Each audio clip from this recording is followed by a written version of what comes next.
이게 이제 계명이잖아요. 계명. 크게는 그게 계명이지만은 여러분 그 율법이란 말을 이제 알죠. 그렇죠? 율법은 뭐예요? 예? 하나님의 말씀. 우리는 율법하면 좀 생각하는 게 이게 죽은 거예요, 살은 거예요?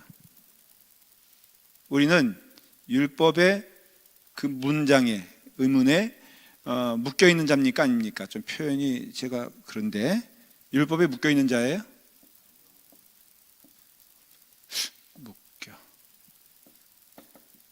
묶여 있다는 말은 뭐예요? 여기에 얽매여 있다는 것이죠. 그렇죠? 우린 그럼 어디에 있는 자들이에요? 은혜. 그렇죠? 그게 중요한 거예요. 지난 주일날 기억나십니까? 언약에는 두 가지 언약이 있다 그랬죠. 예? 행위 언약하고 은혜 언약이 있어요. 오늘 이제 십계명을 다룰 때 단 이렇게 문장만 다룬 게 아니라 크게 다룰 거예요. 한번 잘 들어보십시오. 행위 언약이 있고 성경에는요, 은혜 언약이 있어요. 뭐 앞서 좀 얘기하면요, 결론적으로 얘기하면은 우리는 지금 어디에 살고, 언약이라면 어느 언약에 살고 있어요? 예? 은혜 언약. 은혜 언약에 살고 있어요. 맞죠? 행위 언약은 우리가 말할 수 있어요. 이제 배웠으니까. 다 여기 전부 다 저의 어떻게 보면은 제자들이라 그러면 좀 그렇고. 그러니까 행위 언약은 어디서 있었던 거예요? 어딜까? 네? 시내산이에요? 우리 최정관 장로님의 매력은 일단 뭐 던져봐 막 그냥. 근데 가끔은 지난주에는 굉장히 실력이 굉장히 칭찬을 많이 들었어요. 그렇죠? 던지는 것마다 저희가 다 칭찬을 했잖아요. 근데 오늘은 조짐이 좀 저기 한 게 던지는 게 아닌 것 같아. 우리 여기는 이석원 장로님 파, 내가 보기엔 여기는 최정관 장로님 파라고 하십시다. 우리 시무 장로님 양쪽에 공교롭게도 있어요. 그러니까 뭐 굳이 시합하는 거 아니지만은 이렇게 보면은 이석원 장로님 하신 말씀 뭐 있어요? 없어요? 그래. 정답이 아닐 바에야 대답하는 게 장땡이죠. 그렇죠? 질문이 뭐냐고요? 저기 최경혜 권사님, 그때 질문이 뭐였는지 써머리 해보세요. 예? 또 남편 또 편이라고 또 행위 언약은 어디서 있었을까? 아담. 이성옥 권사님 또 이제 남편 이성옥 장로님이라고 지금 발군의 지금 실력을. 그럼 집중적으로 이성옥 권사님이 물어볼게요. 뭐예요? 언약 뭐였죠? 그렇죠. 네, 뭐 이거예요.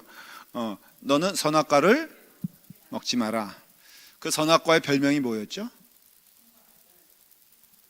예, 다른 말로 성경에 또 돼 있어요. 이런 거 다 물어볼 때 여러분들 그건 제가 이해할게요. 뭐냐면은 대답 못해도 괜찮아요.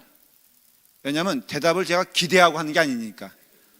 그리고 또 하나는 혹시 오해할까봐 말씀드리는데 그거 몰라도 천국 간다 못 간다. 이게 가요. 걱정하지 마세요.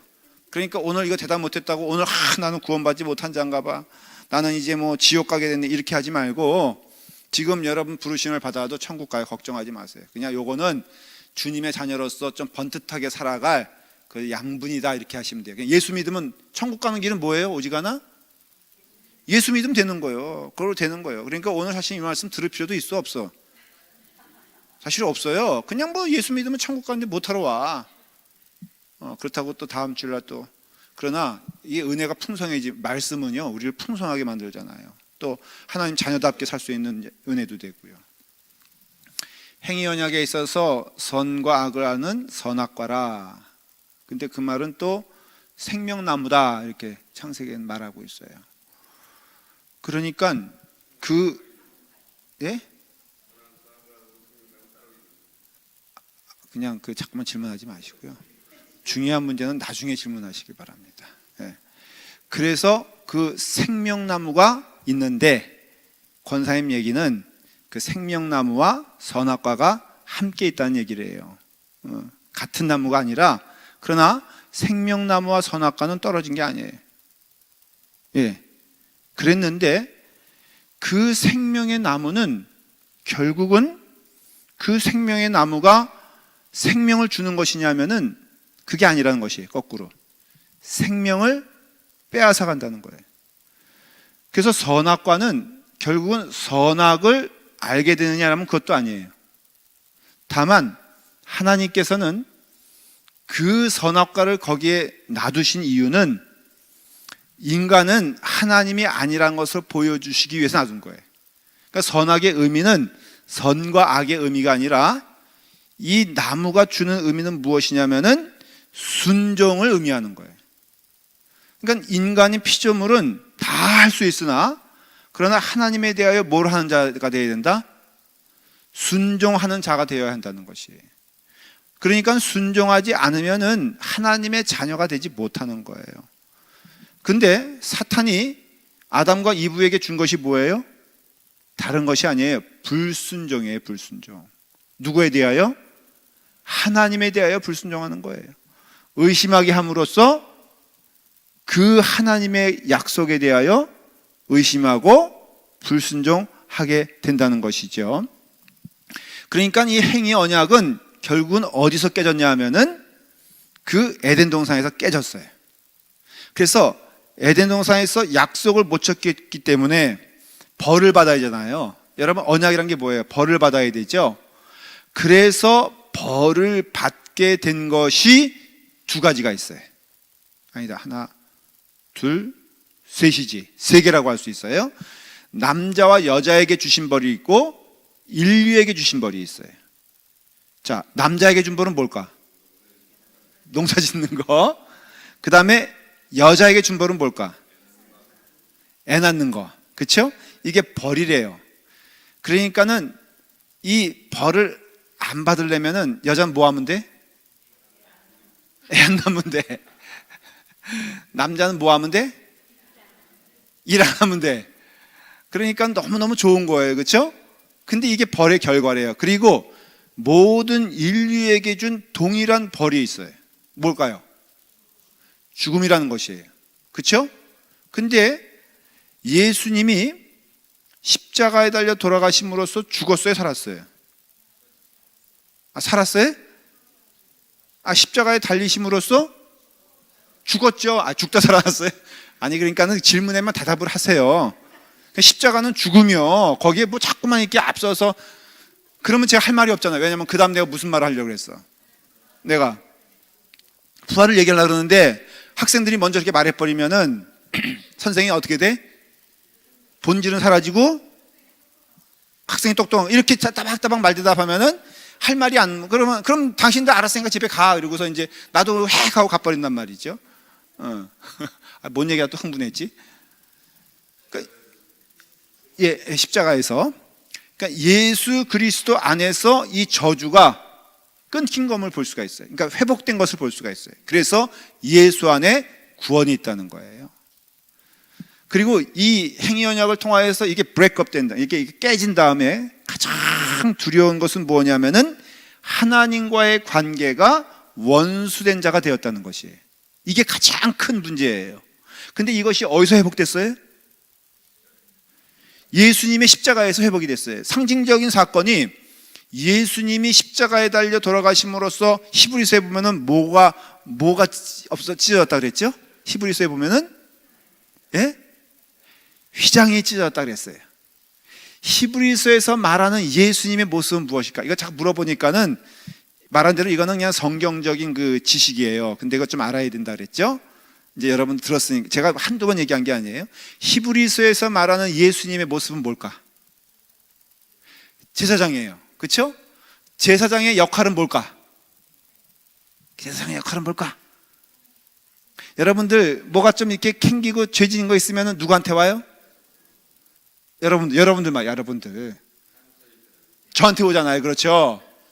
그러면 목사의 약속 가운데 하나가 들은 건 다 말하면 돼, 안 돼? 안 돼요. 그러니까 저를 여러분 믿고 와야 돼, 안 와야 돼? 와야 돼? 목사에게 있는 사명도 뭐냐면은 대신해서 기도해 주는 것도 있어, 사실. 그렇죠? 여러분들의 그것을 이것은 신부에게 있어서는 대단히 캐톨릭에서는 강하죠. 그래서 고해성사라는 게 있잖아요. 그러면 신부가 뭐라고, 고해성사를 다 듣고 대부분 뭐라고 말하는 줄 아세요? 그러니까 당신 지옥 가야 돼, 이렇게 말합니까? 예? 그 죄를 사하여 주죠. 그래서 마피아도 사람 죽이러 갈 때 누구 만나고 간 줄 아세요? 신부 만나고 가요. 그래서 아니다 죽이고 와서 신부 만나. 그래서 내가 이모저모해서 죽였는데 그러면은 너의 죄가 사하여졌느니라. 이러면 다음에 또 죽여 안 죽여? 마피아와 캐톨릭 굉장히 가까운 관계인 거 여러분 아십니까? 영화에서 보는 게 아니라 그런 것들이 있어요. 그래서 여러분들 그 마피아 뭐죠? 그 갓파더인가? 거기 보면은 찰튼 헤스턴이 나오잖아요. 마론 뭐가 나오죠? 예. 그 아저씨가 누구 초청하죠? 신부 초청하잖아요. 신부가 오잖아요. 여러분 못 보셨어요? 그래서 이 행위 언약은 바로 우리가 다 하나님과 유리가 됐는데, 히브리서에 보면은 대제사장이 되어서 하나님과 화목하게 되게 하셨는데 그 증거가 휘장이 찢어졌더라는 것이에요. 휘장이라는 것은 하나님과 인간 사이에 넘지 못할 벽을 말하는 거거든요. 이게 커튼이라고 하면 돼요. 그게 휘장이에요. 그런데 이게 찢어졌다는 뜻은 하나님과 우리 사이가 커튼이 필요 없을 회복이 임하게 됐다는 거예요. 그래서 행위 언약은 더 이상 나타나질 않아요. 이 행위 언약은 조건부거든요. 근데 그 다음에 맺은 언약은 다 무슨 언약이냐면은 은혜 언약이에요. 은혜 언약. 제가 이것을 왜 장황하게 설명하는지 나중에 좀 이유를 말씀을 드릴게요. 은혜 언약인데 보면은 제일 먼저 아브라함을 부르시잖아요. 그 아브라함을 창세기에서 부르시는데 그 아브라함을 부르시면서 나는 너의 하나님이 된다라고 약속해 주셨어요. 근데 그 아브라함은 어떤 사람이었냐면은 우상장수였거든요. 어떻게 보면은 부름 받을 만한 자격이 없는 자인데 부름을 받은 거예요. 그게 아브라함을 믿음의 조상이라고 할 때 오해하지 말아야 할 것은, 저 사람은 하나님 보시기에 완벽하고 우리가 보기에도 참 믿음이 있을 만한 사람이기 때문에 부름 받은 것이 아니라 거꾸로 우리가 생각하기에 저 사람을 왜 불렀을까라고 하는 것이 정상이라는 것이에요. 근데 오늘날에도 똑같아요. 여러분들은 가끔 저에게 그런 말을 하세요. 목사님은 옛날에 어렸을 때 굉장히 착한 사람이었을 것 같아요 라고 누가 얘기하는 사람이 없어요. 왜냐면은 아무리 봐도 목사님을 보면은 이게 기적이라 이거야. 어떻게 목사님 같은 사람이 목사님이 됐는지 모르겠다라고 조정희 집사님 생각하잖아, 속으로. 그쵸? 예? 근데 그게 정상이 안 정해. 목사님들 가운데 좀 이상한 분들 있죠? 그게 정상일까 아닐까? 정상이에요? 그러면 그럼 못돼 먹은 목사님들 다 우리가 옹호해 줘야 되는 거예요? 그러나 하나 분명한 것은 자격 없는 사람이 자격이 없지만은 된 것이 은혜라 이거예요. 사실은 우리 교회는 다 그런 분들이에요. 목사님도 그렇고 솔직히 우리 장로님도 계시지만 솔직히 이수원 권사님 장로님 같아. 이수원 장로님이 네? 남편 어때요? 조만간 헤어질 거예요? 그거 아닌 거거든요. 그게 아브라함을 통해서 나타나는 거죠. 그 다음에 아브라함과 하나님 사이에 언약을 맺은 사건을 제가 창세기 15장에 한번 설명해 드렸어요. 무슨 얘기인지 기억나십니까? 이게 제사를 이제 아브라함이 준비를 하는데 그 제사는 늘 하나님과 함께 동등하게 걸어가야지 언약이 되는 거잖아요. 이 행위 언약이 그런 거잖아요. 너가 뭘 해? 그러면은 나도 너에게 뭘 해줄게. 이게 언약의 특징이란 말이죠. 그래서 하나님과 아브라함이 너가 믿음의 조상이 되어 나와 함께 길을 가는데 내가 언약을 맺자 이렇게 얘기를 한단 말이죠. 그러니까 아브라함 생각하기에 그렇지, 언약이라면 누가 하나님과 내가 하나님께서 요구하시는 거 있으면 내가 들어보고 그 다음에 내가 그것을 감당하리라 라는 마음으로 준비하고 있었고 준비했는데 하나님이 오시질 않는 거예요. 하나님이 오시지 않아서 기다리다가 하나님이 오시지 않으니까 아브라함이 잠이 들어버리죠. 잠이 들어버리는데 하필 잠이 들은 그때에 하나님이 나타나신 거예요. 그리고 호련히 하나님이 그 준비된 제사의 사이로 혼자 걸어가신 거예요. 그러니까는 언약은 하나님이 누구 하는 거라고 했어요? 우리 생각에는 나와 인간과 하는 것인데 하나님은 하필 아브라함이 잠든 시간에 오셨어요. 그럼 물어볼게요. 우연일까요? 필연이었을까? 그러니까 아브라함이 잠든 것이 우연일까? 필연일까? 계획된 일이야. 누구에 의해서? 하나님에 의해서. 하나님은 아브라함을 하여금 잠들게 하신 거예요. 그러니까 하나님은 아브라함과 언약을 맺을 의향이 없으셨던 거예요. 인간이 타락한 다음에는 인간은 하나님의 언약을 지킬 능력이 없는 자가 되었어요. 저기 좋은 게 있어. 그러니까는 너가 저것을 이제 열심히 취하면은 그 과일인데 맛이 있을 거야. 근데 그 과일이 어디냐면은 한국에 있다고 하십시다. 그러면 여러분 비행기도 없고 뭐도 없으면은 배도 없고 그러면 여러분 죽었다 깨어나도 갈 수 있어 없어? 없잖아요. 인간은 여기 선악과 이 사건을 통해서 이미 하나님께로 나아갈 수 없는 자가 되었기 때문에 의로운 자가 될 수도 없고 선한 자가 될 수도 없는 상황에 이르렀어요. 그러니까 여러분 생각해 보십시오. 우리가 키우는 아이도 여러분 그 아이와 더불어 약속할 수 있어 없어? 자, 어린 갓난아이에게 말이에요. 너 똥 싸면 너 매 맞아. 여러분 그 어린 갓난아이가 똥 싸 안 싸? 싸죠? 그러니까 어느 부모든지 그 아이에게 너 똥 싸지 마 라고 말할 수가 없잖아요. 마찬가지로 하나님은 그 인간 그 사람에게 그와 같이 할 수가 없다는 것이에요. 그러니까 하나님은 아브라함과 더불어 그 언약을 맺을 때 창세기 15장에 보면은 최초의 언약인데 아브라함과 혼자 걸어가신단 말이에요. 혼자 걸어가심으로써 그 스스로가 약속하신 게 있어요. 이 일은 반드시 이루어지게 될 것이다. 제사란 것이 하나님과 화목되는 것을 의미하는 거거든요. 하나님과 하나가 되는 것을 의미하는 것인데 이것을 반드시 이루리라. 누가 약속하신 거예요? 하나님이. 누구에게? 하나님에게. 이게 은혜 언약의 특징이에요.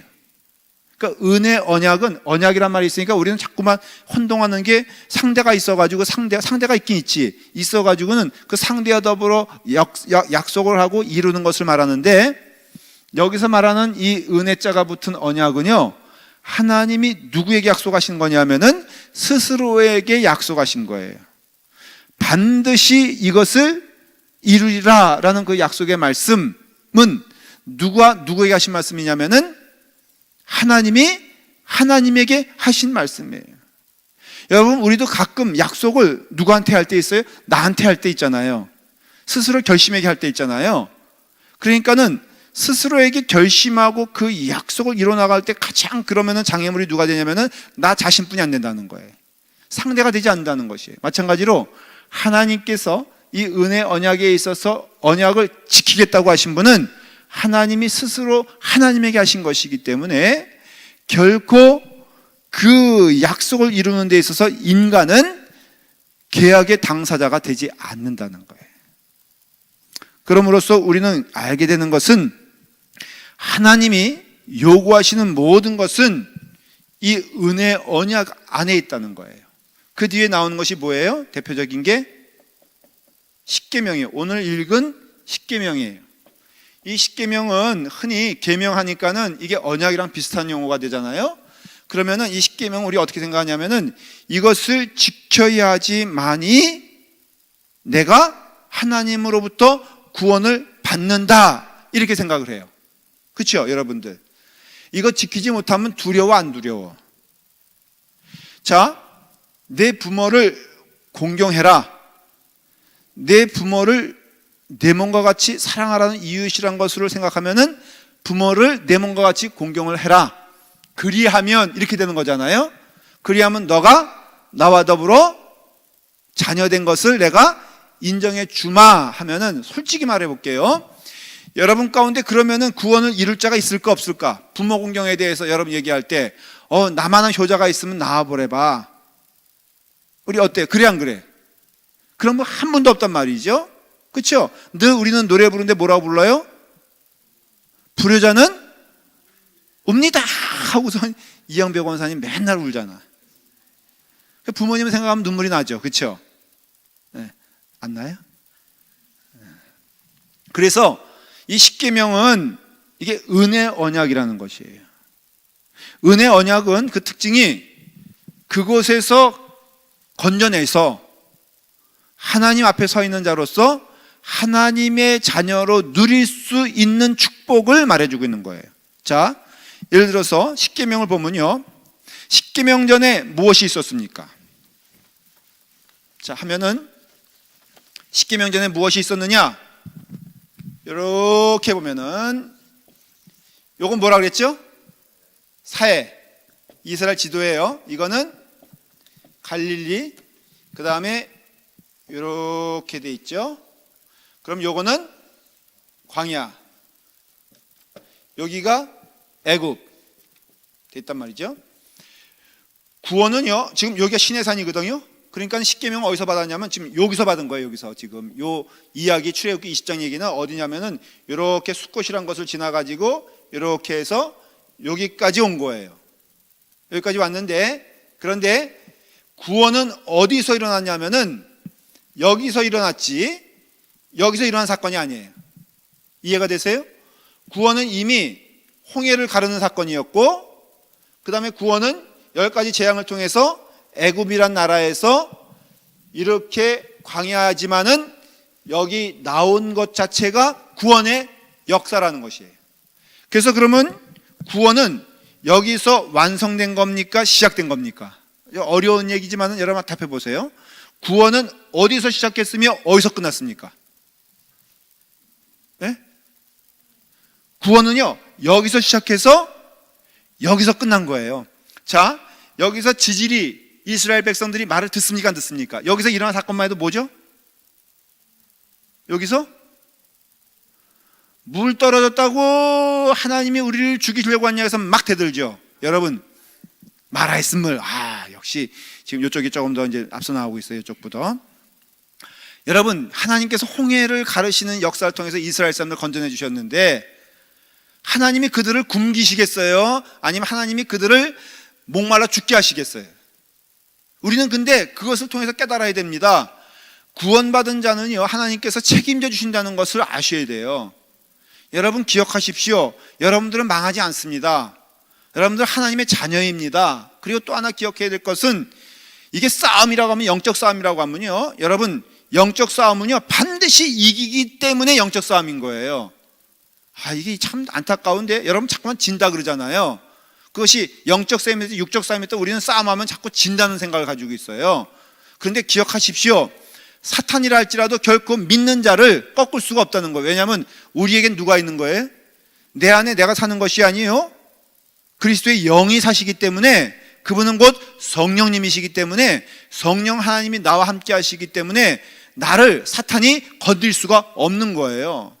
그러니까는 이 영적 싸움에서 여러분 유혹이란 것도 싸움이면은 여러분 그 유혹을 이길 수 없습니까? 있습니까? 예? 있습니다. 우리는 유혹에서 승리할 수가 있다는 것이에요. 약속해 주신 것이죠. 그러니까는 구원은요 이미 이 자리에서 이루어진 것이에요.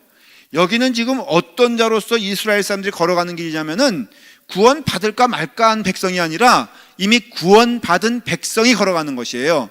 근데 구원받은 백성인데 이 사람이 불평단단 말이죠. 원망도 한단 말이죠. 그래서 우리가 자연스러운 것은 뭐냐면은, 우리가 지금 여기 예배드리는 우리 성도들이 있습니다.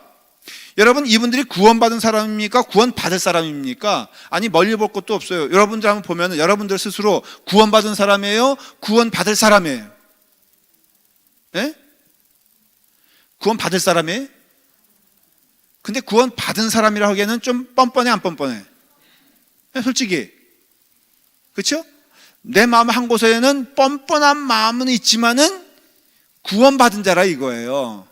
그러니까는 우리가 구원받은 자로서 살아가는 것이에요. 지금 마찬가지로 오늘 여기서 무엇을 주셨냐면은 십계명을 주셨는데, 여러분 이 십계명은 누구에게 주신 것이냐면은 구원받은 사람에게 주는 것이지 구원받을 사람에게 주신 것이 아니에요.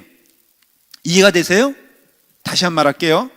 이 십계명을 주신 것은 바로 구원받을 사람에게 주신 것이 아니라 구원받은 사람에게 주신 것이에요.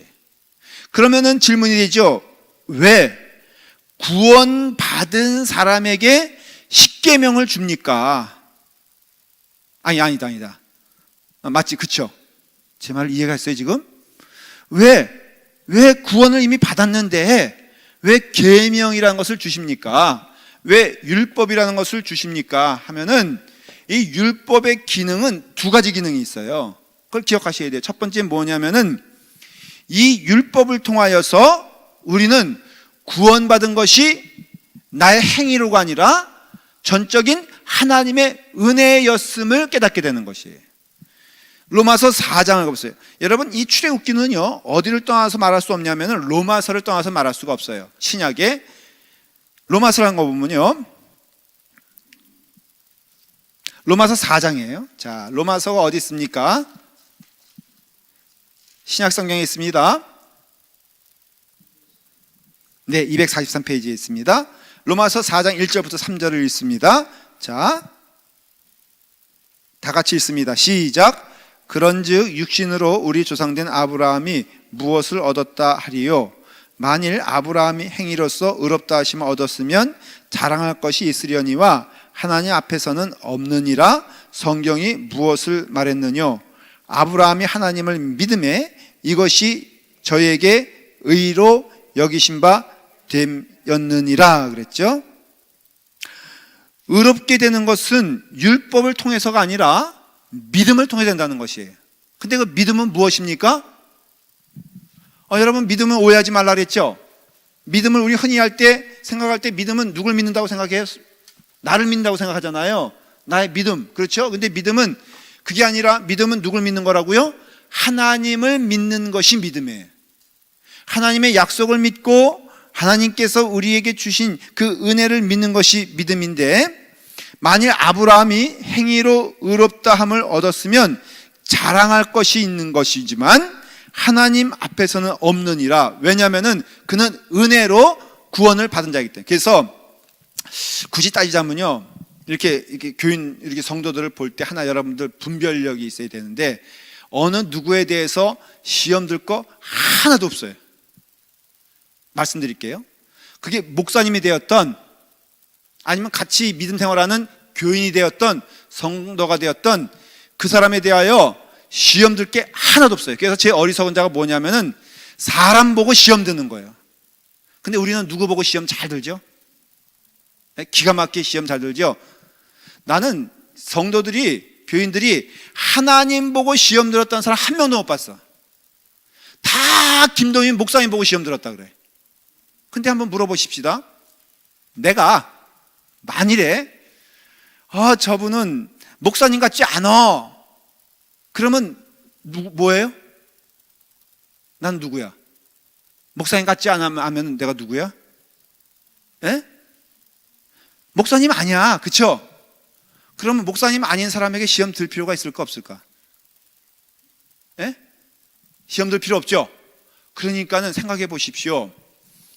만일 그가 구원받았음에도 교만해, 막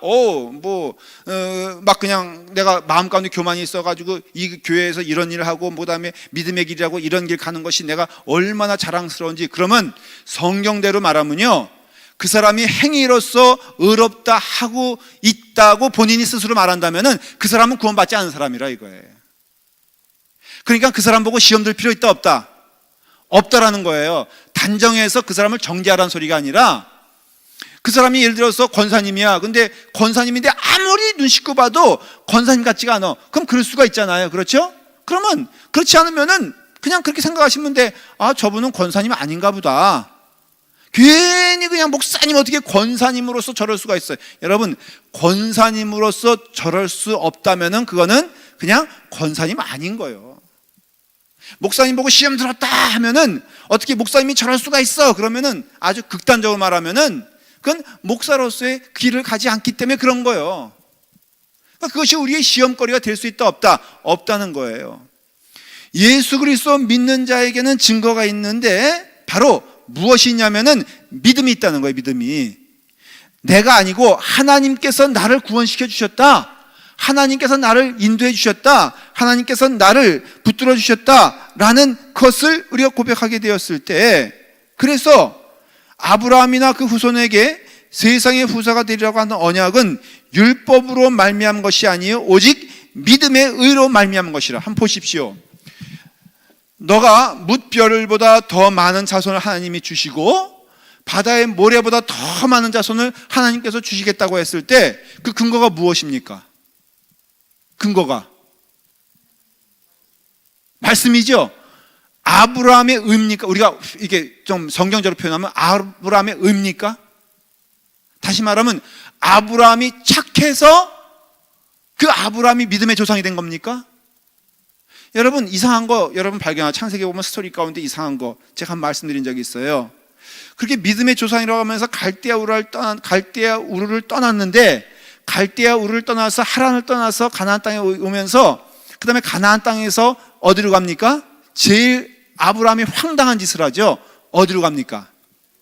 애굽으로 갑니다. 애굽으로 가서 뭐 합니까? 예? 자기 아내를 누이라고.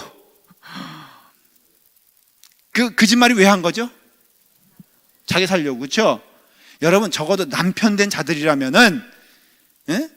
그래, 남편 된 자들이라면은 솔직히 아내가 신장이 딱 저기에서 신장 달라 그러면 신장 줘야 돼, 안 줘야 돼? 예? 아, 남자들 대답해 보세요. 예. 아, 그래, 그러면 장로님은 장로님 자격 없으니까는 권사님급으로 가볼까? 단체 권사님은 신장 달래면 줄 거야, 안 줄 거예요? 아, 무슨 고민을 해? 박 집사님, 목소리도 멋있어. 줄 거예요? 오케이. 신장, 그러면 신장은 띄고, 심장 비싸, 한자 차이잖아. 신장하고. 예?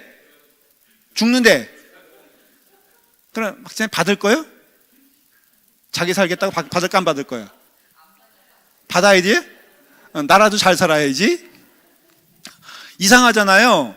아브라함이 애굽에서 한 짓을 보면요 진짜 이해가 안 돼요. 어떻게 믿음의 사람이 저럴 수 있을까? 그렇죠? 근데 이 사람이 믿음의 사람인 건 어느 때부터였어요? 갈대우를 떠날 때, 하나님의 부르심을 받을 때. 그러니까 이게 참 어려운 문제예요. 아브라함이 겨우 믿음의 사람이라고 그 모습이 갖춰진 때는 언제냐면은, 사실은 그렇게 굳이 따지자면은 아브라함이 이삭을 바친 때예요. 굳이 말하자면은 하나님이 너의 자식이라도 바쳐라 그랬을 때 아브라함은 그 길에 순종한단 말이죠. 그러나 그 전까지, 그럼 아브라함은 구원받지 못한 사람이냐면은 그건 아니에요. 근데 우리도 똑같은 거예요. 이 십계명은요 바로 우리가 어떤 존재임을 깨닫냐면은 그 십계명으로는 구원받지 못한다는 것을 깨닫게 되는 거예요. 그러니까 십계명은 우리에게 주는 의미는, 그 하나님이 주신 의도는 뭐냐면요, 너희는 그 법으로는 구원받지 못한 자가 된다라는 것을 보여주시기 위해서 십계명을 주신 거예요. 그러니까는 그런 의미에서라면은 좀 말이 이상하지만은 우리는 십계명을 통하여서 우리는 깨닫게 되는 것은 무엇이냐면은 바로 우리는 그것을 통하여서는 구원받을 수가 없다라는 것을 깨닫게 되는 거예요. 그러니까 십계명을 못 지키는 게 너무 당연해, 안 당연해? 그러니까 당연하기 때문에 우리는 막 범해도 돼, 안 범해도 돼? 그건 아니에요. 십계명은요 바로 뭘 말하냐면은 그걸로는 구원받을 수가 없어 라는 것을 바로 우리로 하여금 보여주는 것이에요. 로마서 7장 13절 한번 피세요. 로마서가 중요하다 그랬죠? 로마서 7장 13절 자, 7장, 로마서 7장 13절 읽습니다. 자, 다 같이 읽습니다. 시작. 그런즉 선한 것이 내게 사망이 되었느냐? 그럴 수 없느니라. 오직 죄가 죄로 드러나기 위하여 선한 그것으로 말미암아 나를 죽게 만들었으니 이는 계명으로 말미암아 죄로 심히 죄되게 함이니라 그랬잖아요.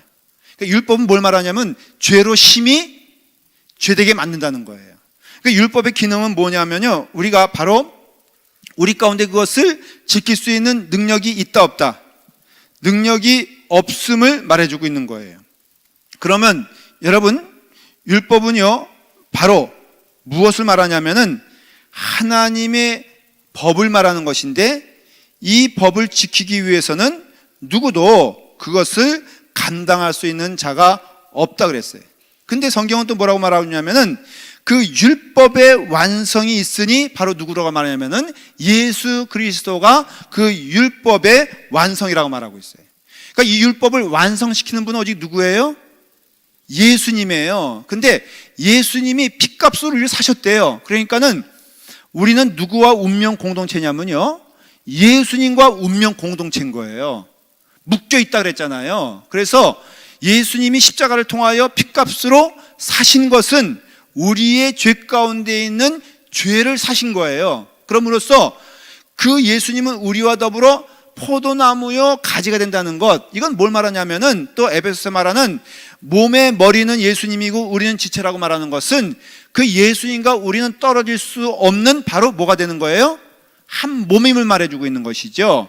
그러니까는 그와 같이 하나님께서는 우리를 예수님과 한 몸으로 만들어 주셨기 때문에 예수님이 그 율법을 다 완성시킴으로써 주실 구원을 이미 우리 가운데 이미 주셨다는 거예요. 이게 첫 번째 율법의 의미예요.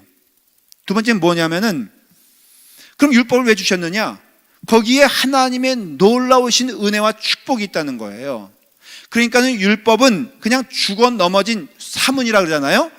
예수님이 십자가에다 돌아가심으로써 우리를 구원시켜 줌으로써 율법 필요 없다가 아니라 그 율법이 주는 의미는 또 뭐냐면은 하나님이 기뻐하시는 이 말씀이 여기 가운데 있다는 거예요.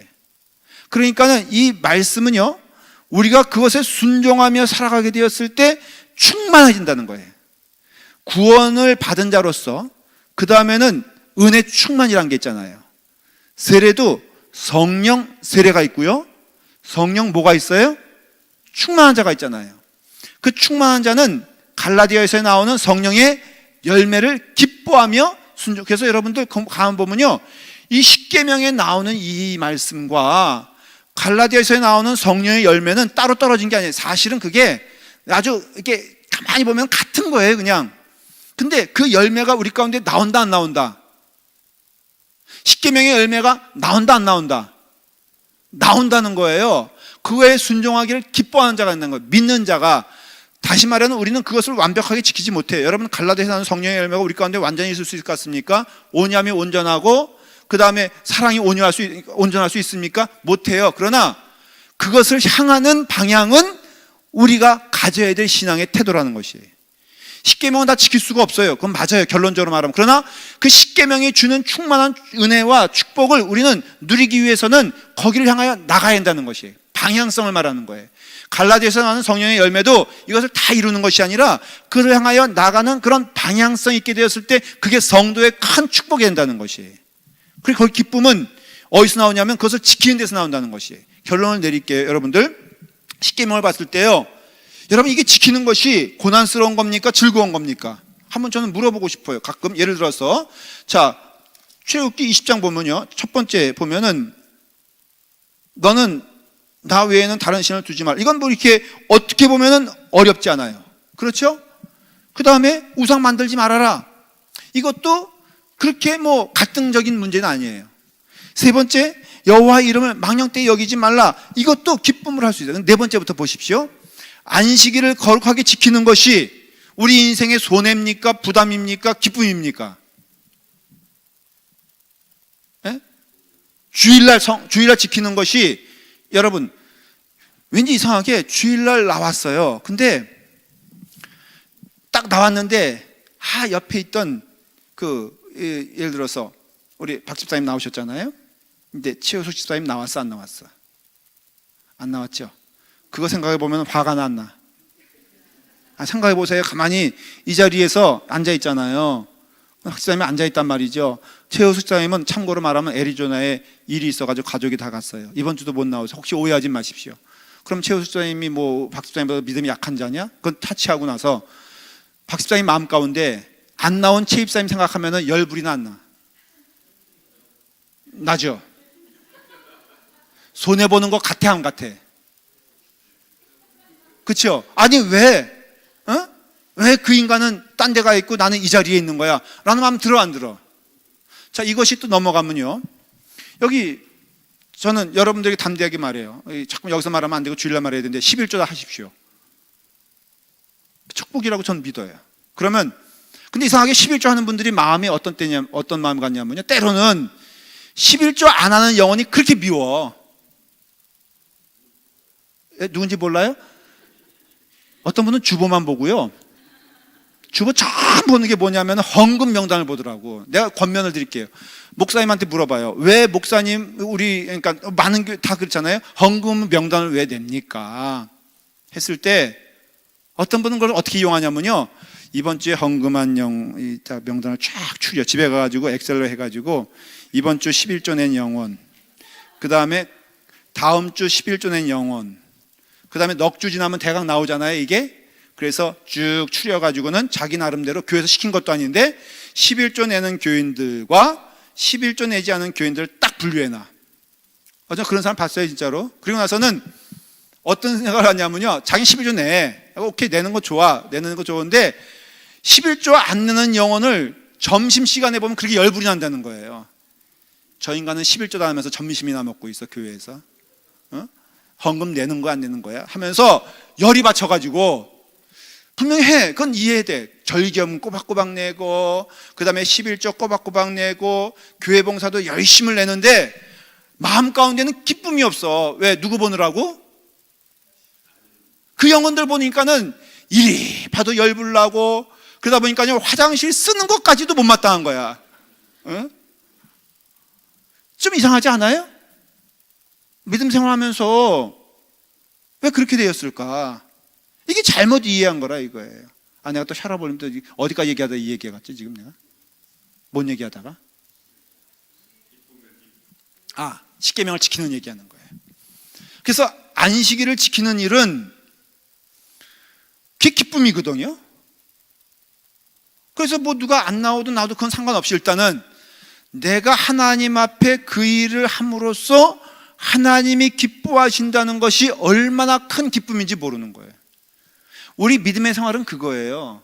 물론 온전히 지킬 수 있냐, 성경의 기준도 그거 없지만은 우리 스스로 만들어낸 기준으로 지키면은 뭐냐, 어떤 사람들은 그래요. 지키는 기준이 뭐냐라고 했을 땐 예배 시간 늦으면은 그거 꽝이라 이거예요. 어떤 사람들은. 그래가지고 11시 반인데 11시 35분에 오는 것들은 예배도 드리면 그건 꽝이다. 그러니까 아예 안 드리는 게 낫다. 이게 나간 사람들이 있어요. 또 어떤 사람은 또 자기 기준에는 11시 반에 죽어도 드려야 된다. 이분이 11시 10분에 왔네. 그럼 좀 일찍 오면 좀 일찍 들어오면 얼마나 좋아. 저기서 쇠차하고 앉았어. 왜냐하면 자기는 너무 일찍 왔다고. 이게 율법주의거든요. 이게 율법주의가 나에게도 적용될 수도 있지만 남에게도 적용된단 말이에요. 그 사람의 마음에는. 그래서 늘 믿음 생활이 온전하지 못해. 왜? 사람 보느라고. 여러분, 이 십계명은요, 첫째는 남에게 준 말씀이 아니라 내게 준 말씀이고, 두 번째는 이것을 향하는 그 해바라기가 해를 향하는 마음처럼 하나님이 기뻐하시는 일을 했을 때 내 마음 가운데 참 기쁨이 넘치게 된다. 이게 충만한 거예요. 충만한 거. 그 상태가. 그 다음에 부모님을 공경하라 하는 것도요, 여러분, 세상의 효도도 말하지만 그 효도도 사실 어디서 온 거냐면은 성경에서 온 거거든요. 그 성경에서 여러분, 내 부모를 공경하는 자가 어떻게 된다 그랬어요? 어떻게 된다 그랬죠? 장수한다. 여러분, 그거 깨달으세요? 아세요? 부모님은 나예요, 결국은. 그래서 부모님이 내가 효도하여서 예를 들어서 99세까지 사신다고 하십시다. 그러면 영적인 의미에서 말할게요. 내 영혼은 그 부모로 인하여 나도 99세까지 사는 거예요. 내 자녀도 마찬가지고요. 이해가 되세요? 내가 부모님 공경하고 해서 그 부모님이 오래 사시면요, 육적인 의미에서라도 그 오래 사시는 것만큼 나도 그만큼 살아가는 것이 되는 거예요. 그러니까는 그 부모님을 온전히 공경하면은 네 영혼이, 네 육신이 건강해지리라 하는 말씀이 진리가 되고요. 그 다음에 내 이웃 것을 해하고, 그 다음에 거짓 증언하고. 여러분, 우리 인간은 말이에요, 악한 이건 선이건 사실은 똑같아요. 양심이란 게 있어가지고요, 남에 대하여 거짓말할 때 그 속이 온전하겠습니까? 제가요 요즘 회개하는 게 제 속이 좀 불편하거든요. 내가 요즘 기도하는 게 내 누구에 대해서 나쁜 짓을 했나 하는 생각이 들어요. 왜냐하면은 내가 하나님 앞에서 정직한 자가 되면요, 여러분, 내 영혼은 건강할 수밖에 없어요. 그러니 이 십계명은요, 먼저는 이 십계명을 통하여서 우리, 그래서 율법을 뭐라고 했냐면은 성경에서 몽학선생이라고 했어요. 몽학선생이라는 건 뭐냐면은 예수님을 온전히 보게끔 하는 그 도구가 된다는 거예요. 아, 율법이 아니구나, 예수님의 은혜로 내가 구원받은 자구나 라는 것을 깨닫게 되는 것이고, 두 번째는 이 십계명, 성령 충만, 성령의 열매는 뭘 말하냐면요, 그것을 내가 이루었다고 온전해지는 것이 아니고, 또 완전히 이룰 수도 없지만은 분명한 것은 그 길을 지향하여 걸어가게 되었을 때 우리 가운데는 은혜가 충만하고 열매가 충만해지고 기쁨이 충만해진다는 것이. 그래서 아까로 돌아오면은 주일 성수하는 게 나는 참 기쁨이 됩니다. 내가 하나님께 헌금하는 것이 나는 즐거움이 됩니다. 내가 하나님을 위하여 걸어가는 것, 내가 손해라고 생각하지 않는 이유는 그것이 축복임을 믿습니다. 여러분, 비교 대상이 있잖아요. 저도 여러 목사님들 많이 봐요. 그럴 때마다 그 어떤 목사님들 보면은 참 어떤 때는 답답해. 그럴 수 있잖아요. 그 목사님들 보면은 하나님의 영광을 가리는 것 같아. 그렇지만 그것이 저에게는 전혀 시험거리는 되질 않아. 저러니까 나도 저렇게 살까 생각할 이유도 없어. 왜냐하면 내가 하나님께 나아가는 것이 기쁘고 하나님께 헌신하는 것이 즐겁고 성도들과 함께 주님의 길을 걸어가는 것이 감사하고 기쁘기 때문에 저는 그 은혜가 너무 충만한 거예요. 그래서 사도 바울이 고백하잖아요. 내게 있어서 참 고난 가운데 있는 것도 복이 되는 이유는 하나님이 내게 은혜 주셔서 내가 그 일을 감당할 수 있는 축복을 주셨기 때문에. 하나님께서 말씀하신, 너니까 너 그 감당하는 거야 라고 말씀하실 때 그 사도 바울이 얼마나 감사했겠어. 여러분, 계명을 잘 지키는 자가 되길 바랍니다. 그러나 그것은 구원받기 위해서 우리가 이루는 것이 아니라 구원받은 자로서 축복인 줄 믿고 주님 은혜 안에서 그 기쁨이 충만하길 바랍니다. 우리 함께 기도하도록 하십시다.